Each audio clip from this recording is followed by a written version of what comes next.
property prices are very high around the Cogra Bay market, around the Georges River, around there, around Brighton, Sans Souci and so on. And I think really it's maybe a bit of an undiscovered area in a sense, because when I look at the statistics, everyone talks about the inner west and the eastern suburbs, but they don't really factor in the southern suburbs.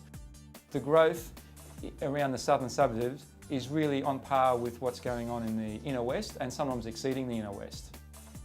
It's not really a working class area anymore. A lot of the factories are moving out west and consequently that land is being rezoned for residential. And you're getting people buying up that land. And look, we just sold a property in Cogra Bay, really just over 400 square metres, basically a knockdown property for $990,000.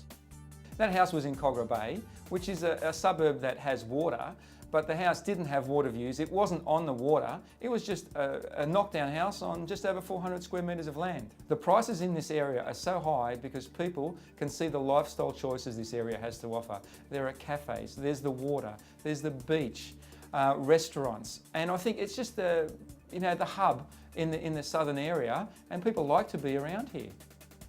Prices are high, but it's still accessible for the average investor to buy into this area. And I think that as an investor, this area has so much to offer because of its close proximity to transport, shops, hospitals, schools. People are starting to see that, and you're getting an excellent return on investment. You're getting great capital growth, probably on par with the best suburbs in Sydney, and it's actually affordable housing here. When I see the rental returns, let's say in the eastern suburbs, or being $1,000, $1,500 a week, not everyone can afford that. So then the people come a little bit further south, and this area offers a lot of value for money for those guys. People work in the city, and it takes them about 20 minutes to get into the city from here.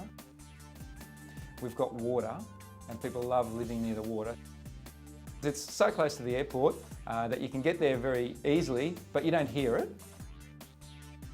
It's hard to say whether the prices are going to go up or plateau. I would normally think they're going to plateau after such strong growth. However, look, we just sold a property today. It's 10% above reserve. Phenomenal price for a knockdown house in Cogra Bay. This is probably one of the best areas to live in, without a doubt.